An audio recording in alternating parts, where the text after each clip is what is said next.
Hi everyone. Welcome to my channel voice of Raji. நான் உங்கள் ராஜி பேசுகிறேன்.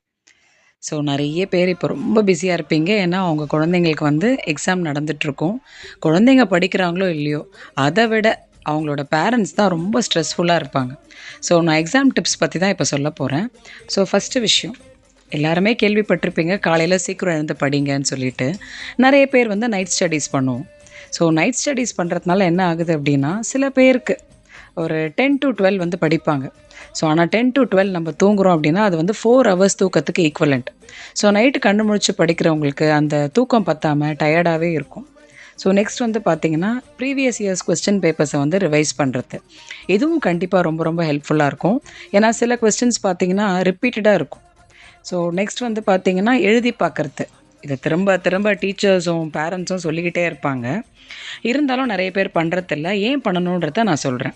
நீங்கள் ஒரு வாட்டி எழுதுறது 10 வாட்டி படிக்கிறதுக்கு சமம். நான் டீச்சிங் ஃபீல்டு தான். ஸோ ஸ்டூடெண்ட்ஸ்லாம் எக்ஸாம் ஹாலுக்கு வரதுக்கு முன்னாடி செக் பண்ணுவோம், யாராவது பிட் எழுதி வச்சுருக்கீங்களா அப்படின்னு பார்க்குறதுக்கு. ஸோ அந்த மாதிரி ஒரு வாட்டி செக் பண்ணுறப்போ ஒரு ஸ்டூடெண்ட் பஸ் டிக்கெட் மாதிரி இருக்கும், அந்த மாதிரி ஒரு குட்டி பேப்பரில் எழுதி எடுத்துகிட்டு வந்தாங்க. அதுக்கப்புறம் யாரெல்லாம் பிட் வச்சுருக்கீங்களோ கொண்டு ரிட்டர்ன் பண்ணிவிடுங்கன்னு சொன்னப்போ சில பேர் டேபிள் மேலே வச்சாங்க. எடுத்து பார்க்குறப்ப ரொம்ப மைன்யூட்டாக சின்ன பேப்பரில். அப்போ நான் கேட்டேன், நீ எழுதுனியே, இப்போ இதே கொஸ்டின் வந்தால் என்ன பண்ணுவேன்? இல்லை மேம், ரொம்ப கான்சென்ட்ரேட் பண்ணி பிட்டு எழுதுனதுனால எனக்கு அது மனப்பாடம் ஆயிடுச்சுன்னு சொன்னான். ஸோ எதுக்கு நான் இதை ஷேர் பண்ணுறேன் அப்படின்னா, ஒரு வாட்டி இல்லை 10 வாட்டி நம்ம படிக்கிறத விட ஒரு வாட்டி நீங்கள் கான்சன்ட்ரேட் பண்ணி எழுதி பார்த்தீங்க அப்படின்னா அது டீஃபால்ட்டாக மெமரைஸ் ஆகிடும். ஸோ அதனால் யாருமே எழுதி பார்க்காம இருக்காதீங்க. நீங்கள் எவ்வளோ நல்லா அந்த ஆன்சர் தெரிஞ்சால் கூட ஒரு வாட்டி எழுதி பார்க்குறது ரொம்ப ரொம்ப நல்லது. நெக்ஸ்ட் பார்த்தீங்கன்னா, கீ பாயிண்ட்ஸ். ஸோ இதுவும் உங்களுக்கு டைம் சேவ் ஆகும். ஃபார் எக்ஸாம்பிள், ஒரு லெசன் உங்களுக்கு ஒரு 50 பேஜ் இருக்குது. நிறைய சாப்டர்ஸாக நம்ம படிப்போம். அந்த 50 பேஜை நீங்கள் படிச்சிங்க அப்படின்னா அதில் சில கீ பாயிண்ட்ஸ் தான் ரொம்ப இம்பார்ட்டன்ட். சப் ஹெட்டிங்ஸ், டாபிக்ஸ்லாம் இருக்கும். நீங்கள் அந்த டாப்பிக்கை போட்டுட்டு அதுக்கு உண்டான பாயிண்ட்ஸை நீங்கள் எழுதுனீங்கன்னா, நீங்கள் அந்த பாயிண்ட்ஸை மட்டும் பார்த்தாலே உங்களுக்கு அந்த என்டையர் பேராகிராஃப் ஞாபகம் வந்துடும். இது கொஞ்சம் டைம் எடுத்து நீங்கள் ரிலாக்ஸ்டாக இருக்கப்போ பண்ணி வச்சுக்கலாம். ஸ்டடி ஹாலிடேஸ்லாம் இருக்கும். அப்போ அந்த லெசனை பார்த்து நம்ம இந்த மாதிரி கீ பாயிண்ட்ஸ் ரெடி பண்ணி வச்சுக்கிறப்ப லாஸ்ட் மினிட்ல நமக்கு படிக்க டைம் இல்லைன்ற ஸ்ட்ரெஸ் இருக்காது. அப்போ இந்த கீ பாயிண்ட்ஸ் பார்த்தாலே நமக்கு எல்லாமே ஞாபகம் வரும். இந்த மாதிரி ஒரு குட்டி புக்லெட் எடுத்து வச்சுக்கோங்க. ஒரு சப்ஜெக்ட்டுக்கும் நீங்கள் இந்த மாதிரி சாப்டர் வைஸ் ரெடி பண்ணி வச்சுக்கிட்டா கண்டிப்பாக லாஸ்ட் மினிட்ல எக்ஸாமுக்கு யூஸ்ஃபுல்லாக இருக்கும்.